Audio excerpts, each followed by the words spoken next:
Hello everyone, welcome to science nap.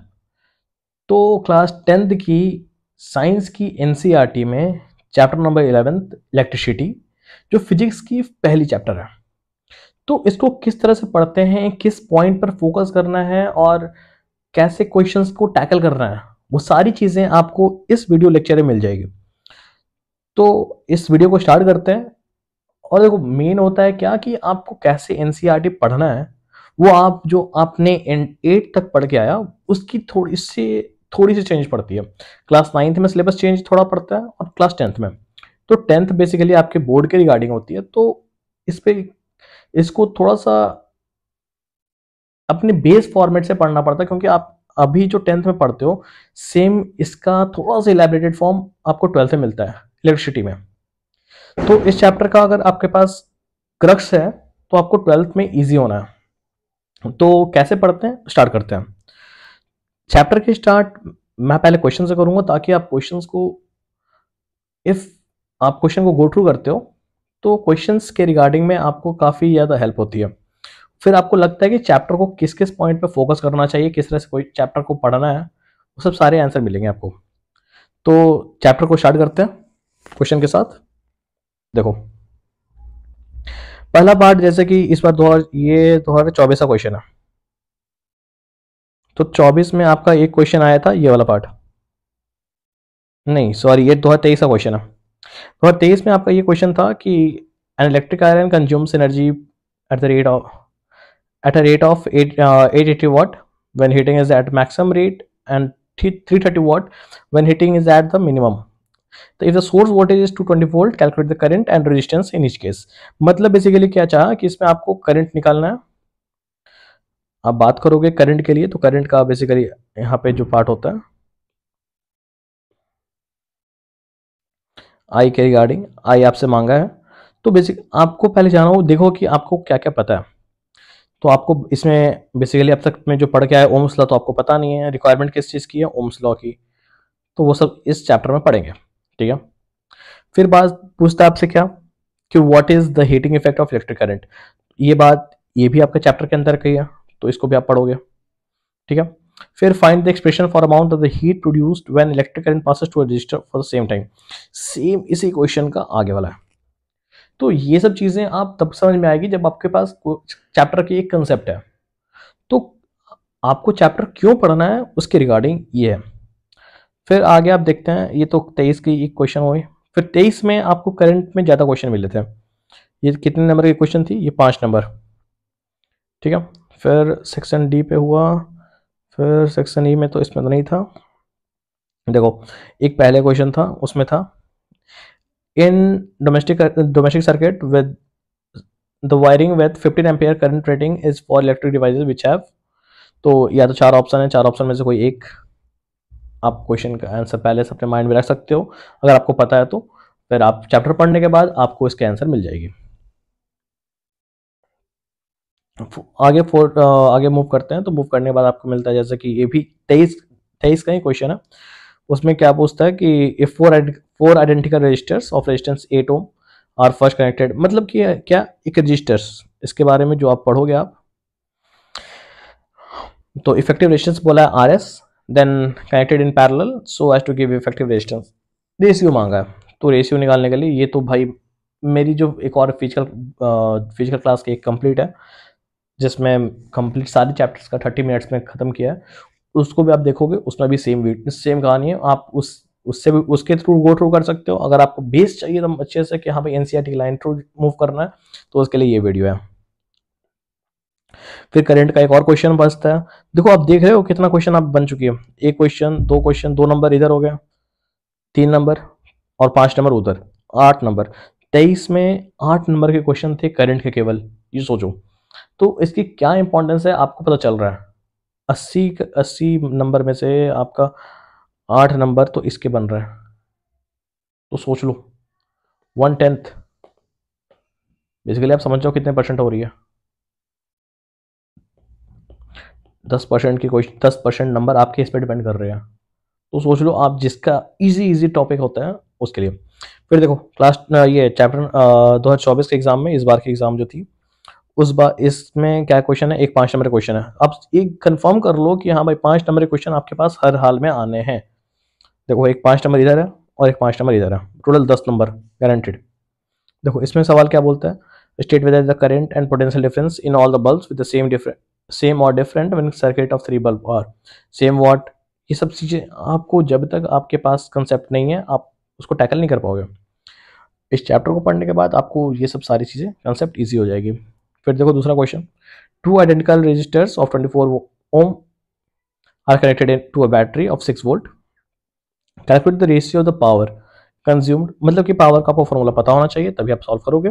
Consumed by the resulting combinations with minimum resistance and maximum resistance.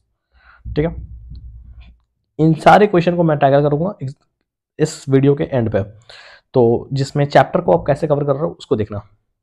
कोशिश करूंगा chapter maximum 25 to 30 minutes के अंदर में खत्म कर दूं। देखो ड्रॉ स्कीमेटिक डायग्राम ऑफ मेरे जो क्वेश्चंस थे, जो मेरी फिजिकल क्लास होती है, फिजिकल क्लास में मैंने क्वेश्चन सेट किए थे, क्वेश्चन से मैक्सिमम क्वेश्चन सट जाते हैं डायरेक्टली। तो 23 में 75 to 80% क्वेश्चन एग्जैक्ट जो मैंने सेट किया था सेम क्वेश्चन उसमें आए थे, और इस बार के क्वेश्चन में अबाउट 50 to 60% के आसपास आए थे सेम। और ये था कि हाँ जो प्रीवियस मैंने क्वेश्चन 2-3 एग्जाम लिए थे उनको मिलाया जाए तो मैक्सिमम क्वेश्चन आपको सिम्प्लीफाई हो चुके थे, और मेरे वीडियोस से गारंटेड थे कि सारे क्वेश्चन लग जाते हैं। जो एक बार वीडियो देखा होता गारंटेड 100% गारंटी था क्वेश्चन उसके सारे अटेम्प्ट हो जाते हैं। तो ये क्वेश्चन वही है, electric current flowing in the circuit, मतलब आई मांगा है, पोटेंशियल वी, और ये 3 क्वेश्चन आपको ऐसे ही सॉल्व कर लो। आप खुद सॉल्व करोगे सारे क्वेश्चन एग्जाम क्लास खत्म होने के बाद में इस वीडियो के एंड पे। तो मूव फॉरवर्ड करते हैं क्लास पे। देखो बेसिकली करंट पढ़ने के लिए चैप्टर जैसे स्टार्टिंग होती है इलेक्ट्रिसिटी से, तो इलेक्ट्रिसिटी को स्टार्ट करने से के लिए आपको जानना होता है इस चैप्टर में पढ़ना क्या है। देखो मैं जो पॉइंट बोलूंगा एग्जैक्टली उस पॉइंट के ऊपर आपको कोई मतलब नहीं है, जो पॉइंट पे फोकस करूंगा आपको वो सब चीज़ जानना होता है। देखो पहला चीज़ आपको जानने की जरूरत है करंट, फिर है पोटेंशियल, फिर होता है पोटेंशियल एंड पोटेंशियल डिफरेंस, दोनों में फ़र्क है।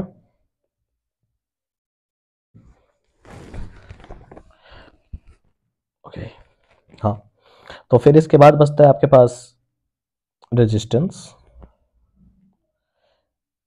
अगर बोला जाए साइड में जिसका जो आपको नहीं जान, जो आपका कोई खास वैल्यू नहीं है वो है सर्किट। ठीक है, फिर रेजिस्टेंस आते हैं, रेजिस्टेंस के साथ साथ रेजिस्टिविटी। चैप्टर का मिड पॉइंट जहां पर जो सबसे कोर है वो है ओम्स लॉ। इसके बाद सीरीज एंड पैरेलल कॉम्बिनेशन,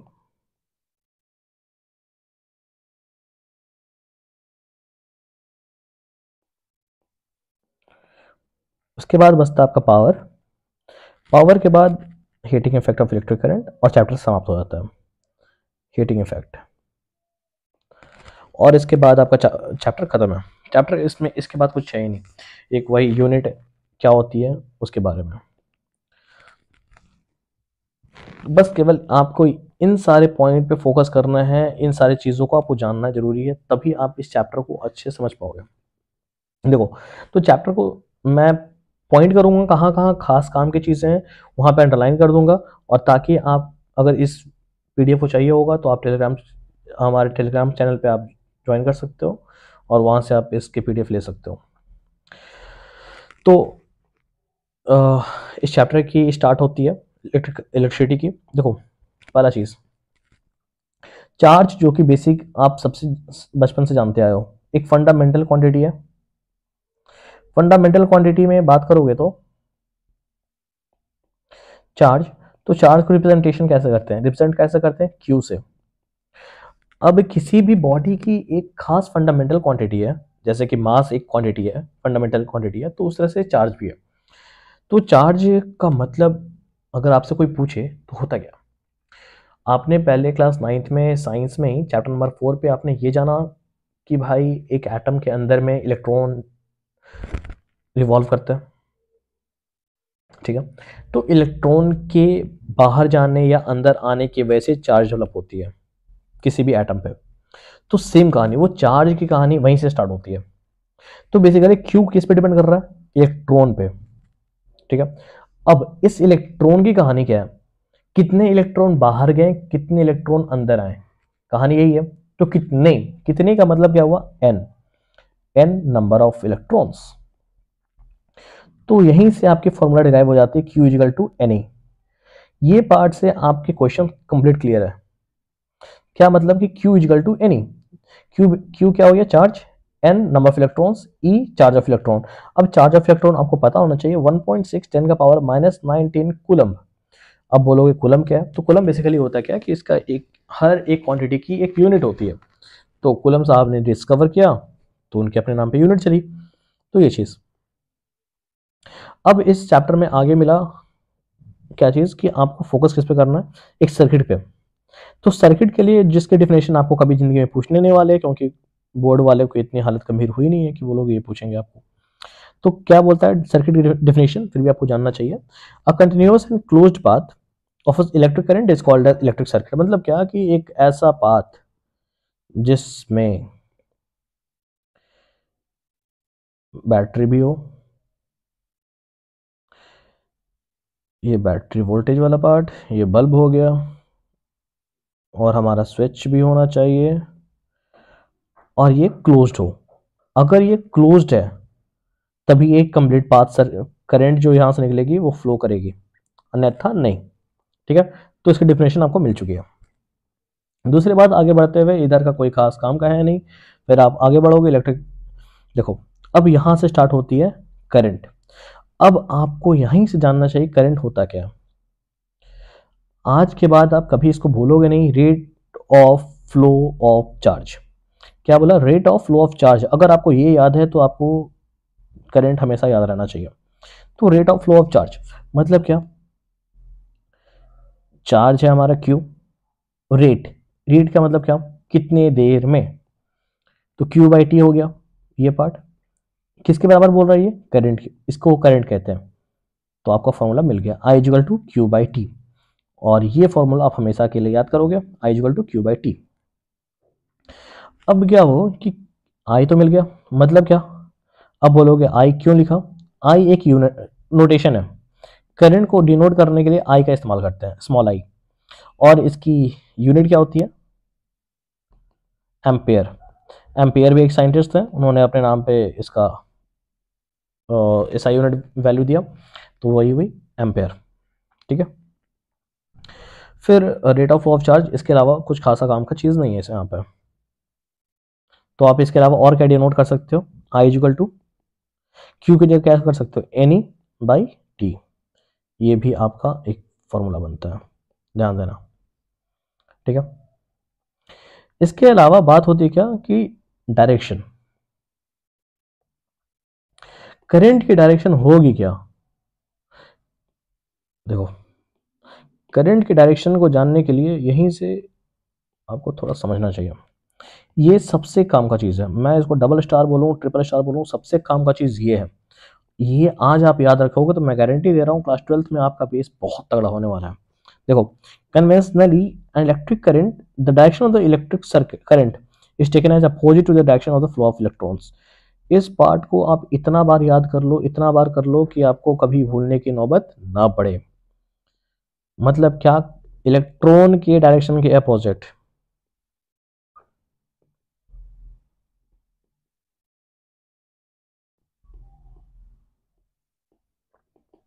ठीक है, या फिर या प्रोटॉन के डायरेक्शन में। अगर आपको ये मिल रहा है तो आप सिंप्लीफाइड हो, क्योंकि इसकी पूरी कहानी, पूरी कंसेप्ट आपको लग रही कहाँ पे? मैग्नेटिक्स चैप्टर में। इसके बाद का जो 2 चैप्टर के बाद है वो सब सारे उसमें आपको मिलने वाले ये सब चीज़ें। तो ठीक है, तो आपको मिल गया।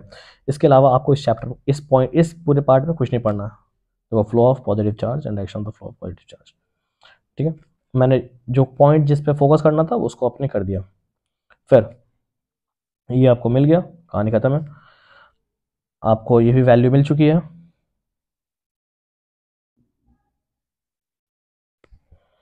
इस पार्ट को आप याद रखिएगा, SI unit of electric is coulomb. मैंने बता दिया आपको just, equivalent to the charge content by इतना इलेक्ट्रॉन्स। ये 6 इंटू 10 की पावर 18 इलेक्ट्रॉन्स कैसे आए, मतलब कि n की वैल्यू कैसे आई, 1 कूलम चार्ज, ठीक है, चार्ज कितना हुआ 1 कूलम, n हमको नहीं पता, e हमारा पता है, ठीक है, तो इसको डिनोट करते हैं कैसे, 1/e minus is equal to n हो गया, n की वैल्यू बेसिकली यही तो है, तो इसको सॉल्व करते हैं कैसे, 1/1.6 10 की पावर -19 कूलम, तो यहाँ मैथमेटिक्स लगाओ, 10 की पावर 18 भेजो ऊपर, तो 10 की पावर 18 सॉरी हाँ बाई 16 और 100 कर दो उसको ऊपर में। अब बोलो कैसे, इसका डेसिमल हटा, एक 10 आया, 19 का एक 10 यहाँ पे आया, ठीक है। अब 16 का टेबल, 16 6 96, 6 के अप्रॉक्स, तो बचा कितना 6 इंटू 10 की पावर 18, ये 6 इंटू 10 की पावर 18 कैसे आया आपको मिल चुका है, ठीक है, तो यहाँ से आया ये 6 इंटू 10 की पावर 18 1 कूलम। अब इसके बाद साइन टेस्ट का चर्चा कुछ खासा काम का नहीं है, कभी सवाल पूछने वाला नहीं है, आपको 2-3 वैल्यू याद रहने चाहिए, एक है मिली, मिली का मतलब 10 की पावर -3, माइक्रो 10 की पावर-6 और नैनो 10 की पावर-9, ये 2 से 3 4 वैल्यू आपको याद होने चाहिए, ठीक है। उसके बारे में दिया हुआ है आपका यहाँ पे एक माइक्रो, मिली, ये सब चीज़ें। उसके बाद इस चैप्टर में आपको जो कोर है, कोर पार्ट में क्या मिलता है पढ़ने के लिए, वो है एमीटर के बारे में और गैल्वेनोमीटर के बारे में, मे भी है यहाँ पे मेंशन नहीं है लेकिन मैं बता रहा हूँ क्या। देखो एमीटर, देखो अब करंट के बारे में बात होती है, करंट का, तो करंट को पहली बात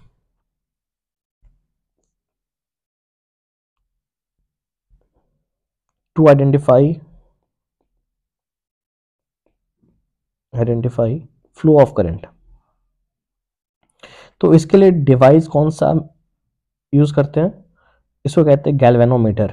क्या बोला, गैल्वेनोमीटर, मतलब कि गैल्वेनोमीटर एक ऐसा डिवाइस है जो कि करंट के फ्लो को डिटरमाइन करेगा। अब बोलोगे तो फिर एमीटर काम क्या है, तो एमीटर यहीं पे आता है, एमीटर होता है वो करंट की वैल्यू को मेजर करता है, करंट्स वैल्यू, मतलब क्या कि करंट कितनी, करंट की मैग्नीट्यूड कितनी है, मैग्नीट्यूड ऑफ करंट, मैग्नीट्यूड। तो आपका सवाल ये होगा तो फिर दोनों काम तो बराबर ही कर रहे हैं, लेकिन नहीं, यहीं पे बात होती है, बात ये होती है कि देखो एमीटर क्या कर रहा है कि अगर कोई बहुत ही small amount of current flow कर रहा है जो कि इजिली आइडेंटिफाइबल नहीं हो पा रहा है, तो करंट की डायरेक्शन, करंट की डिटर्मिनेशन के लिए वहां पे गैल्वेनोमीटर का इस्तेमाल करते हैं कि हाँ भाई, गैल्वेनोमीटर एक ऐसा डिवाइस है जिसमें डिफ्लेक्शन की वजह से आपको करंट शो करता है, कि उसकी नीडल डिफ्लेक्ट की तो पता चला कि करंट फ्लो हो रहा है। अब इसमें होता है कि क्या, कि देखो, तो एमीटर आप बोलोगे कि माइक्रो एमीटर का इस्तेमाल भी कर सकते हैं वहाँ पे, तो उस वो भी इस्तेमाल कर सकते हैं, लेकिन अगर हमसे ये पूछा जाए कि डायरेक्शन ऑफ करंट क्या होगी, वो किस डायरेक्शन से उसके फ्लो हो रही है, तो निडल की डिफ्लेक्शन आपको एग्जैक्ट वहां पे शो करेगा, एमीटर में ये चीज नहीं मिलेगा, वो आपको कहाँ मिलेगा, गैल्वेनोमीटर पे। गैल्वेनोमीटर की क्या होती है कि उसकी डिफ्लेक्शन शो करेगा कि ये आइदर पॉजिटिव साइड या नेगेटिव साइड, जिस साइड से मूव करेगा मतलब कि करंट डायरेक्शन शो कर डिटरमाइन करेगा, ठीक है। अब आप इस क्वेश्चन को ट्राई करो, आपको क्वेश्चन इजी होगा। मतलब क्या है कि देखो करंट है कितना, I इक्वल टू 0.5, क्वेश्चन देखो यहां से मैं बताता हूं क्या चीज, कभी भी न्यूमेरिकल सॉल्व करने के टाइम पे आपको 2 से 3 चीज खास ध्यान देना है। पहला चीज, क्या डिमांड है, आप क्वेश्चन देखो, डिमांड क्या है, find the amount of charge, तो लिखो क्या, Q इक्वल टू व्हाट, पहले ये लिख दो, पहला काम आपका क्या है कि डिमांड क्या है वो लिखो, आपके माइंड में ये बार बार होना चाहिए। दूसरी बात, क्या क्या वैल्यू दिया हुआ है, तो दिया हुआ वैल्यू क्या है आपके पास, करंट का वैल्यू दिया हुआ है 0.5 एम्पियर। दूसरी बात, टाइम दिया हुआ आपको, टाइम कितना है 10 मिनट्स, लेकिन आप जानते हो कि ऐसा यूनिट किस चीज की होती है, सेकंड की, तो 10 इंटू 60, तो सेकंड्स में आ गए, मतलब 600 सेकंड, डन है। अब पहला स्टेप क्या था, क्या डिमांड है, दूसरा पार्ट क्या था, क्वेश्चन में क्या क्या दिया हुआ है, मतलब क्या, पहला चीज क्वेश्चन डिमांड, दूसरा क्या क्या दिया हुआ है, तीसरा पार्ट कौन सा फॉर्मूला लगेगा, तो फॉर्मूला आपके माइंड में कौन कौन से हैं, I equal to Q by T, ये तो आप बच्चा का बच्चा आप जान चुका है याद से। मतलब क्या, देखो पॉइंट, अब 0.5 इंटू 600 कर दें तो क्या हमें वैल्यू क्यू की मिल जाएगी, Q equal to I T, बात खत्म है। नीचे ये घर गया, ये इसको घर भेज दिया, आ गया कितने 300 कूलम, सेम आंसर आ गया। अब क्वेश्चन कैसे टैकल करना है आप देख लो। तो इस टॉपिक को यहीं पे एंड करते हैं, और दूसरा टॉपिक इस चैप्टर में पोटेंशियल, ओम्स लॉ, रेजिस्टेंस, इस टॉपिक के रिगार्डिंग एक कंप्लीट न्यू वीडियो है, आप उसको चेक करना, लिंक डिस्क्रिप्शन में है। कोई भी क्वेरी होती है तो आप मेरे को कमेंट कर सकते हो या मेल कर सकते हो, ईमेल आईडी डिस्क्रिप्शन में है, आप चेक करना। और इस वीडियो को जितना ज़्यादा दोस्तों के बीच में शेयर करो, लाइक करो और चैनल को सब्सक्राइब करना। Thank you.